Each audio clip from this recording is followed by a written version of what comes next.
Gold trusted gold buyers. మీరు తాకట్టు పెట్టిన బంగారాన్ని విడిపించి ఈ రోజు ఉన్న మార్కెట్ ధరకు కొనబడును.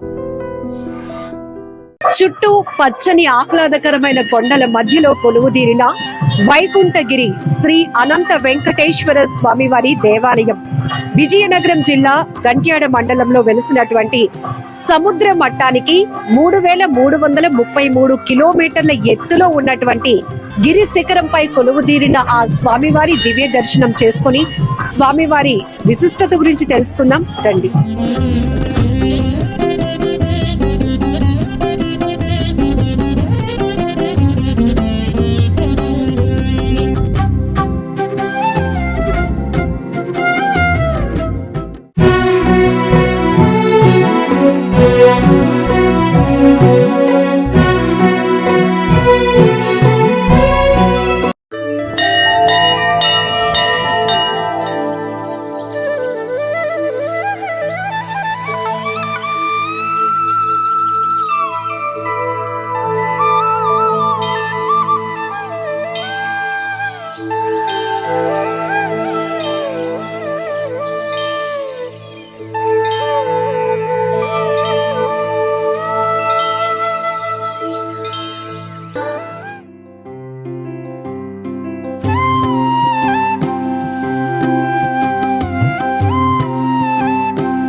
నమస్తే సార్. ఈరోజు ప్రథమ వార్షికోత్సవం కూడా ఆల్రెడీ అప్పుడే 1 year అయిపోయిందా ఈ టెంపుల్ నిర్మాణం చేపట్టి అనిపిస్తోంది. ఎందుకు సార్ ఈ తలం? అంటే తిరుమల వెళ్ళాలని అందరికీ కోరిక. Tirumala is just not a place or a temple, but it's an emotion for all the Hindus. హిందువులకు ఉన్న ప్రతి ఒక్కరికి అదో ఎమోషన్ అది తిరుమల అంటే. సో తిరుమలలో ఆ అనుభూతి పొందటం అంత తేలికైన వ్యవహారం కాదు. అందులోని ఈ 3 జిల్లాలు, ఈ ఉత్తరాంధ్ర 3 జిల్లాల వాళ్ళకి ఈ పైరవీలు చేసుకుంటూ రికమెండేషన్ తెచ్చుకుంటూ పెద్దగా తెలియదు వీళ్ళకి. అటు గోదావరి జిల్లాలు కానించి అటు కింద వరకు వాళ్ళు ఏదో లెటర్ అని ఇదని తీసుకెళ్ళి recommendation somehow they will manage to have a good Darshan. But these 3 districts వీళ్ళకి పెద్దగా తెలియదు. అదొకటి ప్రధాన కారణం. నా friends 2-3 like they used to work as system administrator పనిచేస్తూ ఒక 50,000 to 60,000 శాలరీ డ్రా చేసే టైంలో కూడా తిరుమలలో ఉద్యోగం వస్తే 5,000 పనిచేస్తాం అన్న ఎక్కువ తరచు అనేవారు. అంటే తిరుమలకి అంత ఇది ఉందా? For a man who draws 50,000 is ready to work for 5,000 just because of Tirumala factor అంటే ఎంత ఇది ఉందని చెప్పేసి. నేనైతే ఈ గుడికి, ఈ ప్రాంతానికి జస్ట్ క్యాజువల్గానే వచ్చాను. బికాజ్ ఐఎమ్ ఈస్ట్ గోదావరి నుంచి వచ్చాను కాబట్టి మాకు అంత ఫ్లాట్గా ప్లెయిన్గా ఉంటాయి. బట్ ఈ కొండలు ఎప్పుడైతే చూసామో ఈస్ట్ గోదావరి నేనే కాదు ఎవరైనా ఎక్సైట్ అవుతారు కొండలు చూసి. So when I came here for the first time just క్యాజువల్గా వచ్చాను to actually enjoy this place. But వచ్చిన తర్వాత 5 నిమిషాలు నాకు అనిపించింది, నాట్ జస్ట్ 5 minutes, ఇంకా తక్కువ టైంలోనే అసలు ఇక్కడ వెంకటేశ్వర గుడి కడితేనే ఈ ప్రాంతానికి సార్థకత అవుతుంది. సాగర్ గారు, మీ ఫ్రెండ్స్ నుంచి నేను కొంత ఫీడ్బ్యాక్ తీసుకున్నాను. కింద ప్రాంతంలో మీరు కొండ కింద ఉన్నప్పుడు అలా కళ్ళు పైకెత్తి చూసి అక్కడ ఒక ఆలయం ఉంటే బాగుంటుంది, అది కూడా అందరూ వచ్చి వెళ్ళటానికి అనువుగా అన్ని ఫెసిలిటీస్ కల్పించాలని మీరు ఒక ఆలోచనకు వచ్చినప్పుడు వాళ్ళు కూడా ఆశ్చర్యపోయారట. అసలు కనీసం ఇక్కడ రోడ్డు కనెక్టివిటీ కూడా లేదు, టెంపుల్ నిర్మిస్తానంటున్నారు, అది కూడా వెంకటేశ్వర స్వామి వారి టెంపుల్ అని వాళ్ళు కూడా కాస్త ఆశ్చర్యానికి గురయ్యామని చెప్పారు. ఎందుకు అనిపించింది మీకు కొండను చూడగానే ఆ ఎక్సైట్మెంట్, అలాగే ఇక్కడ ఒక ఈ టెంపుల్ వాతావరణం అంతా కూడా ఆహ్లాదంగా ఆధ్యాత్మికంగా ఉండాలి అని? అంటే ఈ కొండ చాలా ప్రత్యేకమైనదండి, స్పెషల్ టెరైన్ ఇది. ఎందుకంటే now we're at almost 3,333 feet sea లెవెల్కి ఉన్నాము. అంత హైట్కి వెళ్ళాలంటే చాలా 10-15 కొండలు పైలపై అక్కడికి వెళ్తాం. జనరల్గా స్టాండ్ ఎలోన్ కొండ ఒకసారి ఎగ్దమ్ 0 నుంచి 3,300 వరకు సింగిల్ కొండలు లేవు, ఉండవు జనరల్గా, అంత హైట్కి ఉండవు. This is very peculiar terrain. ఇది జనరల్గా ఉండదండి అలాగా. ఇంత హైట్ రావాలంటే చాలా కొండలా, ఇప్పుడు అరకు వెళ్ళాలంటే మీరు you have to travel lot and ఎన్నో కొండలు దాటి అక్కడ. ఇక్కడ just Kashipatnam is around 300 feet above sea level అండి. ఇక్కడ 3,333 వస్తుంది. అంటే జస్ట్ ఫర్ స్మాల్ టెరైన్ అంత హైట్ తీసుకెళ్లి టెరైన్ ఇంకోటి లేదు. ఈ కొండే వెంకటేశ్వర అనిపించేయండి ఫస్ట్ చూడగానే, ఈ కొండే వెంకటేశ్వర స్వామి అన్న ఫీల్ అయితే వచ్చింది. And second thing, Tirumala mean వెళ్ళేటప్పుడు మన తిరుమల కొండ ఎలా కనిపిస్తుందో ఆల్మోస్ట్ ఆ షేప్ అనిపించింది. అన్నవరం వెళ్ళేటప్పుడు కింద నుంచి దండం పెట్టుకు వెళ్ళిపోతూ ఉంటారు కదా, అలాగే ఈ కొండ మీద ఆ పాయింట్ కనిపిస్తే అందరికి, not just people who go there but people who pass through this road, అందరూ కూడా ఇలా దండం పెట్టుకు వెళ్ళొచ్చు ఆ పాయింట్ అయితే అని ఈ పాయింట్ సెలెక్ట్ చేసినట్టు. స్వామివారి సంకల్పం మీ ద్వారా నెరవేర్చుకున్నారు అని చెప్పొచ్చు. డెఫినెట్ గా, అంటే యాక్చువల్ గా నేను లాస్ట్ 22 years లో 2 సార్లు తిరుమల వెళ్ళానండి. ఇట్స్ నాట్ దట్ ఐఎమ్ భక్తుని, నేను పరమవీర భక్తుని అయితే కాదు. It is just for the people who want to feel that Tirumala అనుభూతి పొందటానికి కట్టింది ఇది, భక్తుల కోసం. కానీ వెరీ క్లియర్ గా మీరు 2 times తిరుపతిని దర్శించినప్పుడు తిరుమలని చాలా విషయాలు అబ్జర్వ్ చేసి ఉంటారు. అవన్నీ కూడా ఇక్కడ ఇంప్లిమెంట్ అవ్వాలి 100%. చాలా మంది సాధారణ భక్తులు స్వామివారి దర్శనం అంటే కాస్త ఇబ్బంది గురవుతున్న సందర్భాలు మనకు తెలిసిన విషయాలు. అంటే పెళ్ళైన తర్వాత కళ్యాణం చేయించుకుంటారు కదండి జనరల్ గా, ఈస్ట్ గోదావరి వెస్ట్ గోదావరిలో. అలాగే రొటీన్ గా వెళ్ళాను. అప్పుడు నాకేమీ ఆలోచన లేదు 2004లో.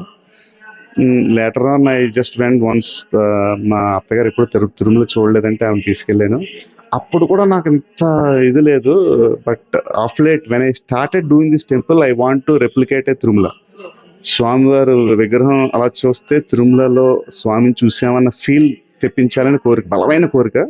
అండ్ ది ఇంటీరియర్ లోపల ఈ గోడలో కూడా ప్రాచీనమైన గుడిలోకి వెళ్ళేమా అన్న ఫీలింగ్ తెప్పించే ప్రయత్నం చేశాను. నా సొంత ఐడియాలతో చేసేసింది ఇదంతా.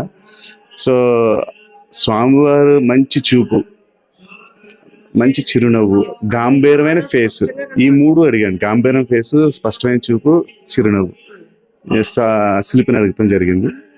ఖచ్చితంగా 100% ఈ అయిన భక్తులు ఎంత కష్టంతో వచ్చినా స్వామివారి విగ్రహాన్ని అలా దర్శించుకోగానే నేనున్నాను, అంతా మీకు మంచి జరుగుతుంది, ప్రశాంతంగా వెళ్ళండి అని ఒక మెసేజ్ ఇస్తున్నట్టు అనిపిస్తుంది ఆ విగ్రహంలోని. అంటే చాలా మంది ఇక్కడ గర్భగుడి వరకు ఎలా చేయరండి, జనరల్ ఏ గుళ్ళు కూడా ఇంత దగ్గర రానివ్వరు. బట్ మేము అంటే స్వామివారి ముఖారవిందాన్ని పూర్తి స్థాయిలో ఆస్వాదించాలంటే you need to come very close to, దాటి వెళ్ళలేము కాబట్టి అక్కడ వరకు పంపిస్తాము. చాలా మంది పీపుల్ బ్రోక్ డౌన్ ఇక్కడ వచ్చేసి కళ్ళం నీళ్లు, అంటే ఆంధ్ర భాషలో తెలీదు, లైక్ ఇంత దగ్గరికి వచ్చిన తర్వాత స్వామివారి ఫేస్ లో ఉన్న వైబ్రేషన్ ఏంటో తెలియదు. కానీ చాలా మంది ఎక్కువ సార్లు కనులారా చూసుకుని ఒక భాగ్యం.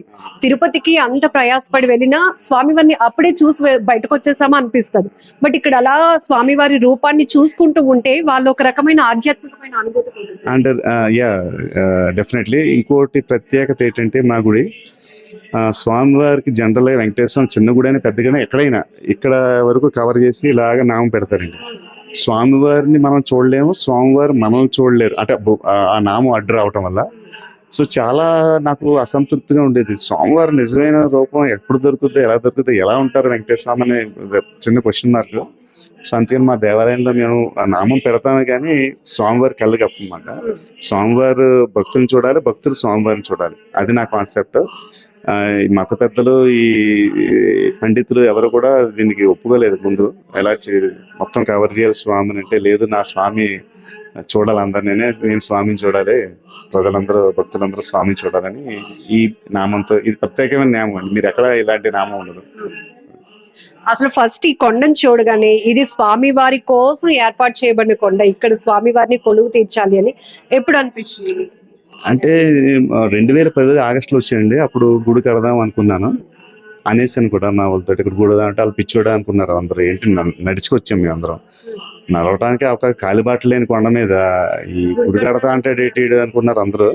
బట్ నేను కూడా తర్వాత మర్చిపోయానండి. I forgot about this. And ఏదో చిన్న రియల్ ఎస్టేట్ ఇవన్నీ చేసుకుంటూ తర్వాత one fine morning when I completed this road, 18 kilometer road పూర్తి చేసాను. నేనే వేసాను రోడ్ ఇది. బట్ గవర్నమెంట్ ఇచ్చిన రోడే కానీ, బట్ మా చేతి ఇంచుమించు 2.5 కోట్లు లాస్ వచ్చింది రోడ్ వేయడానికి. This is 18 kilometer stretch ghat road with 18 hairpin bends. తిరుమలలో కూడా 19 kilometer, 18. తిరుమలలో 36 బెండ్లు, ఇక్కడ 36 బెండ్లు అండి అలిపిరి నుంచి. సో రోడ్ వేసిన తర్వాత అప్పుడు మా ఫ్రెండ్ గుర్తు చేసుకుంటే, ఆ రోజుల్లో గుడి అన్నారు కదా, ఏంటి అంటే అప్పటికే మనం ఈ లాసులు వచ్చి, సో ఇంత మ్యాసివ్ స్ట్రక్చర్, ఇంత మెగా ఇచ్చి క్షేత్రాన్ని చేస్తానని అనుకోలేదు. ఏదో చిన్నది 10 లక్షల బడ్జెట్లో చిన్న గుడి కట్టేద్దాం అనుకున్నాను. అది అనుకున్నాం కదా, మొక్కేసుకున్నాం, మరి అది స్వామి ఆగ్రహానికి గురవుతాం అని చెప్పేసి కడదాం అనుకున్నాను. కానీ చిన్న 10 లక్షలతో కట్టేద్దాం అనుకున్నాను. ఒక స్థపతిని తీసుకొచ్చాను, బాలభాస్కరన్ స్థపతి అని, చామర్తి బాలభాస్కరన్. ఆయన 273 గుళ్ళకి డిజైన్ ఇచ్చారు. ఆయన తీసుకొచ్చిన రోజు ఇక్కడ ఇదే ప్రాంతంలో ఇక్కడే ఉన్నాం మేము. నేను అంత దూరంలో ఉన్నప్పుడు మా మధ్య నుంచి మేఘం వెళ్ళిపోతుందండి. ఇన్ఫాక్ట్ ఈరోజు పొద్దున కూడా మేఘాలు వెళ్ళింది మండపంలోంచి.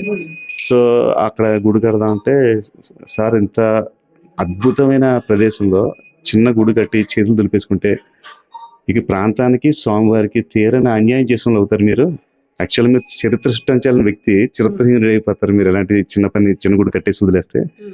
ఇది క్షేత్రం అండి, మహాక్షేత్రం, తిరుమల, మరో తిరుమల ఇది అని ఆయన అంటాం. నేను వెంటనే అది didn't take me two long. జనరల్గా 10 లక్షల నుంచి 10 కోట్ల budget, this is 10 crore budget. ఈ క్షేత్రం పూర్తి అవ్వాలండి, 100 times ఎక్కువ కదా. But it didn't take me 100 minutes కూడా పట్టలేదు నాకు. స్ట్రైట్ అవే వెళ్దాం అంటే ఆయనే అంత ఇది అన్నప్పుడు. సో మొత్తం టోటల్ టెంపుల్ కవరేజ్ ఎంత విస్తీర్ణం అండి? అరౌండ్ 3.3 acres అండి. అసలు గిరిజనులు ఏమన్నారు? అసలు మా ఈ ఏజెన్సీ ప్రాంతంలో ఒక అద్భుతమైన ఆలయం అంటే వాళ్ళు ఆశ్చర్యపోతారు. అంటే ఇక్కడ నేను వచ్చే టైంకి చాలా మందికి సరిగ్గా బట్టలు కట్టుకుంటూ రావాలండి. అన్నం కూర పెడితే కలపడం కూడా వచ్చేది కాదు. సో అలాంటి వాళ్ళు ఈ రోజు అద్భుతంగా వాళ్ళు ఒక ఇదికి వచ్చారు. ప్రతి ఇంట్లో టీవీ, ప్రతి వచ్చేదో సెల్ ఫోన్, ఇక్కడ 108, 104 సర్వీస్ అని వస్తే they are very happy. Basic ఇదంతా కన్వర్టెడ్ ఏరియా అండి, క్రిస్టియన్ కన్వర్టెడ్ ఏరియా మొత్తం కంప్లీట్ గా. జనరల్ గా ఇంకా ఎవరినే చెయ్యాలంటే సాహసం అయిపోయి ఎవరు ముందుకు కూడా తీసుకెళ్ళకపోదురు. Just because I have laid road ఇచ్చి, కరెంట్ ఇచ్చి, వాటర్ తెచ్చాం కాబట్టి ఏరియాకి వాళ్ళే సొంతంగా వచ్చి వాళ్ళే ఈ కన్స్ట్రక్షన్ లో భాగస్వాములే చేశారండి వాళ్ళు. Though they are believers. విషయం చెప్పండి, మనం ఒక ఆలోచన, ఒక సంకల్పం చెప్పినప్పుడు ఖచ్చితంగా దేవుడి బ్లెస్సింగ్స్ లేకపోతే ఏది ముందుకు వెళ్ళదు. విగ్రహాన్ని అలా ప్రతిష్ఠించినప్పుడు ఫస్ట్ మీ ఎమోషన్ అంటే లైఫ్ లో nobody will have, very rare. అంటే ఏదో చేయాలి ఇంకా రేపు కట్టె మీద పడుకోబెట్టేటప్పుడు ముందు రోజు కూడా మనం ఏదో చేయాలి ఫీలింగ్ వస్తుంది. నాకు కూడా అలా ఉంటుంది, ఏదో చేసేయాలని. బట్ వన్స్ స్వామివారిని ఆ పద్మపీఠంలో పెట్టిన రోజుని ఐ థాట్ ఐఎమ్ డన్, చాలు ఈ జీవితానికి ఇంకా పరిపూర్ణ అయిపోయింది, ఇంకా కొత్తగానే చేయాల్సింది లేదు. Nothing will excite me anymore. General గా కోటుకోకలకి ఎవరికైనా అవకాశం వస్తుందేమో, I'm fulfilment, life fulfilment feeling అనేది రావటం అనేది జరగదు. అది పెట్టినప్పుడు ఐ థాట్ ఇట్స్ డన్, నా జీవితంలో ఈసారి పోయినా పర్లేదు ఫీలింగ్ అయితే వచ్చింది. వైకుంఠగిరి శ్రీ అనంత వెంకటేశ్వర స్వామి వారి ఈ ఆలయం ఇక్కడ నెలకొల్పటానికి పూర్తి స్థాయి మొత్తం ఇన్ఫర్మేషన్ కానీ నిర్దేశకత్వం కానీ అన్ని మీరే చేశారు అని చెప్తున్నారు. ఉత్తరాంధ్రకి స్వామి వారిని తీసుకురావటం, అది కూడా విజయనగరంలో ఈ గిరి శిఖరంపై ఇక్కడ కొలువు తెచ్చటం ఏంటండి? ఏకహస్త కటించైవ వామే శంఖంచ నిక్షేపేత్, దక్షిణే చక్రహస్తంచ ఏకం వైకుంఠహస్తకం, పీతాంబరధరం దేవం నానాలంకార శోభితం, అలమేల్మంగ సంయుక్తం వెంకటేశమహం భజే. ఓం నమో వెంకటేశాయ. ఈరోజు ఈ అత్యంత విశేషమైన సముద్ర మట్టానికి అత్యంత ఎత్తులో ఉన్న ఈ వైకుంఠగిరి అనే విశేషమైన కొండ కొన్ని సంవత్సరాల క్రితం మన ఈ ఆలయ ధర్మకర్తల గారు సాగర్ గారు వాళ్ళ స్నేహితులతో పాటుగా మమ్మల్ని ఈ కొండ మీదకి తీసుకొని వచ్చిన తర్వాత స్వామి ఇక్కడ దేవాలయం ఒకటి నిర్మాణం చేద్దాం అనుకుంటున్నాం, ఏ రకంగా నిర్మాణం చేస్తే బాగుంటుంది అని వారు మమ్మల్ని సంప్రదించడం జరిగింది. ఆ తర్వాత స్వామి కటాక్షంతో ఒక శుభముహూర్తాన ఈ దేవాలయ శంకుస్థాపన చేయడం జరిగింది. అలా దేవాలయ శంకుస్థాపన చేసిన తర్వాత విశేషమైన ఈ ఆర్కిటెక్చర్ అనగా ఈ ఆగమ శిల్పశాస్త్ర రీత్యా మా సోదరుడైన చిరంజీవి బాలభాస్కరన్ స్థపతి డాక్టరేట్ కూడా ఈ వాస్తులో పొంది ఉన్నాడు. అటువంటి ఆయన చేత ఈ దేవాలయ నిర్మాణం డిజైనింగ్ అంతా కూడా ప్రిపేర్ చేసుకోవడం జరిగింది.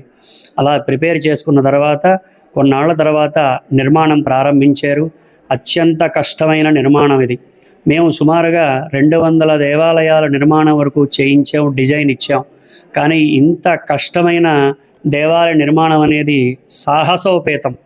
అది పూర్తిగా కూడా స్వామి కటాక్షంగానే మనం చెప్పవచ్చు. అలా స్వామివారి కటాక్షంతోనే ఈ మహానిర్మాణం అంతా కూడా పరిపూర్తి చేసుకున్నాం. పరిపూర్తి చేసుకున్న తర్వాత ఒక శుభముహూర్తాన్ని అనగా సరిగ్గా సంవత్సరం క్రితం ఈ స్వామివారి దేవాలయ ప్రతిష్టా కార్యక్రమం సుమారుగా 28 మంది వేద పండితులు ఆగమశాస్త్రం పాంచరాత్రం పరిపూర్తిగా పాంచరాత్ర ఆగమ శాస్త్రంలోనే ప్రతిష్టా కార్యక్రమం మనం చేసుకున్నాం. 5 రోజులు ప్రతిష్టతో 28 మంది మహా పాంచరాత్రాగమ పండితుల సమక్షంలో ఈ వైకుంఠగిరిలో ఉన్న అనంత వెంకటేశ్వర స్వామివారి దేవాలయ ప్రతిష్టా కార్యక్రమాన్ని దిగ్విజయంగా పరిపూర్తి చేసుకున్నాం క్రిందటి సంవత్సరం.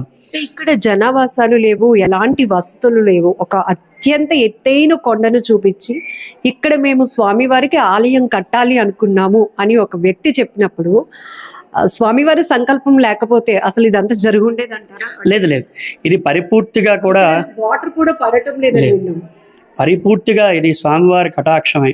ఇక్కడికి వచ్చే ముందు పాపం ఎన్నోసార్లు ఎంతోమంది ఇంజనీర్లను వాళ్ళని తీసుకొచ్చి ఇక్కడ ఎక్కడైతే వాటర్ ఈ నీళ్లు సమృద్ధిగా ఉంటుందని చూస్తే కొండ కిందని ఫస్ట్ నీళ్లు పడ్డాయి. అక్కడ నుంచి కూడా ప్రతి నీళ్లు కూడా ఎంతో జాగ్రత్తగా మీదకి తీసుకొచ్చి ఒక పక్క రోడ్డు నిర్మాణం, ఆ రోడ్డు నిర్మాణం అయిన తర్వాత ఆ వాహనాల్లో వచ్చే సామగ్రి కూడా మీదకి తీసుకొచ్చారు. అంత కష్టంగా ఈ నిర్మాణం చేయడం జరిగింది. అయితే ఇంత కష్టంగా ఎందుకు చేశారు అంటే అది పరిపూర్ణంగా స్వామివారు ఇక్కడ ఉందాము అనే సంకల్పంతోనే ఇది జరిగింది తప్ప ఇది మానవ ప్రయత్నం కాదు. ఇది స్వామి సంకల్పం. ఆ స్వామి సంకల్పంతోనే నిత్యం కూడా ఎంతో బిజీగా ఉన్న మన సాగర్ గారు కూడా తనకు సంబంధించిన వ్యాపారాలన్నీ కూడా పక్కకు పెట్టి వారి స్నేహితులతో సహా ప్రతిరోజు కూడా కొండ మీదకి వచ్చి ఈ పనులన్నీ ఇక్కడ ఎంతవరకు జరుగుతున్నాయని పరిపూర్ణంగా ఆయన చూసుకొని వెళ్ళారు. ఆయన సంకల్పం స్వామి ఆయన ద్వారా కూడా ఈ పరిపూర్ణమైన నిర్మాణాన్ని పరిపూర్తి చేసుకున్నాం. అత్యంత కష్టమైన నిర్మాణంగా మాత్రం చెప్పవచ్చు. శ్రీ అనంత వెంకటేశ్వర స్వామి వారి రూపంలో స్వామి ఇక్కడ కొలువు తీరారు. విగ్రహం కూడా చాలా ప్రత్యేకంగా అనిపిస్తోందండి, చాలా ప్రశాంతంగా అనిపిస్తోంది మనసుకి. ఆ విగ్రహం యొక్క ఈ విగ్రహం ఒక చిరుమందహాసంతో ఉన్నాడు స్వామి. తిరుమలలో కన్నా కొంచెం 1 అంగుళం వరకు కూడా పెద్దదిగా ఉంటుంది. పద్మపీఠం ఆధారపీఠంతో పాటుగా పద్మపీఠం మీద స్వామివారు నిల్చొని ఉంటారు. ఇది పరిపూర్ణంగా మనం తిరుపతిలోనే చేయించి తీసుకురావడం జరిగింది. అలా తీసుకొచ్చిన తర్వాత ఈ విగ్రహం తేవడం కూడా ఒక విశేషం. ముందు రోజు ప్రతిష్టా సంకల్పం ప్రారంభిద్దామనే ముందు రోజు అర్ధరాత్రి ఎంతో కష్టంగా ఈ విగ్రహాన్ని పైకి తీసుకురావడం జరిగింది. అయితే విగ్రహాన్ని తీసుకొచ్చిన తర్వాత అలా ఉంచడం కాదు, ఆ విగ్రహానికి చేయవలసిన అధివాసాలన్నీ కూడా చేయాలి. అయితే ఎంతో ఎత్తైన విగ్రహం కదా, ఇంకా అధివాసాలు మనం ఏవి చేయకుండా అక్కడ ఉంచడం అనేది అలా పనికిరాదు. మనం చేయవలసిన అధివాసాలన్నీ చేయాలనే ఉద్దేశంతో ఎక్కడ ఆగమశాస్త్రరీత్యా ఎక్కడా లోపం లేకుండా స్వామివారికి చేయవలసిన విగ్రహానికి సంబంధించిన అధివాసాలన్నీ కూడా పరిపూర్తి చేసుకొని ఆ స్వామివారిని ఇక్కడ ప్రతిష్ఠించడం జరిగింది. అత్యంత బరువైన విగ్రహం, అత్యంత పెద్దదైన విగ్రహం. మనం ఎన్నో వెంకటేశ్వర ఆలయాలు చూస్తాం, కానీ ఇటువంటి పెద్ద విగ్రహంతో ఉన్న స్వామి మనకి ఎక్కడ ఉండడు. అయితే ఇంత విగ్రహం ఎందుకు పెట్టాము అంటే ఇంత మహానిర్మాణం చేసుకుంటాం, ప్రతీది కూడా ఒకటికొకటి లెక్కలతో మనకి కూడుకొని ఉంటుంది ఆగమ వాస్తు శాస్త్ర రీత్యా. ఆ రకంగా ఇంత నిర్మాణానికి ఇంత విగ్రహం ఉండాలి అని మన ఆగమ శాస్త్రం మనకి తెలియజేసింది. అందువలన ఇంతటి విగ్రహాన్ని మనం ఇక్కడికి తీసుకొచ్చి చిరుమందహాసంతో స్వామివారు ఉంటారు. అత్యంత విశేషం. తిరుమలలో కూడా విశేషమైన సేవలకు వెళ్ళి ఒక పక్కగా ఉండి కొంతసేపు స్వామిని పరిశీలిస్తే చిరుమందహాసంతో ఉంటారు. అటువంటి చిరుమందహాసంతో గల స్వామి మన ఈ వైకుంఠ గిరి మీద నెలకొని ఉన్న అనంత వెంకటేశ్వర స్వామిగా భాసిల్లుతుంది. భక్తుల కోర్కెలు తీర్చే కొంగు బంగారం మన అనంత వెంకటేశ్వరుడని 10 మంది కూడా చెప్పుకొని ఎంతో సంతోషిస్తున్నారు. ఇంత ఎత్తులో ఉన్న దేవాలయంకి ఇంతమంది భక్తులు రావడం కూడా అత్యంత విశేషంగానే మనం చెప్పవచ్చు. స్వామి కనుబొమ్మలు పైనుంచి నామం అనేది చూస్తాం జనరల్ గా, అది బొట్టు కూడా ఆ నామాన్ని కూడా అలా తదేకంగా చూడాలనిపిస్తోంది. ఏంటి ఇక్కడ ప్రత్యేకత అంటే ఇప్పుడు చిరునవ్వు స్వామిది చూడాలి అంటే స్వామి కళ్ళు కూడా మనం చూడాలి. అయితే స్వామి నేత్రాలు చూడాలి అంటే ఎప్పుడైనా సరే ముఖం అంతా చూసిన తర్వాత చిరుమందహాసం అనగా నవ్వు మనకు కనిపిస్తుంది.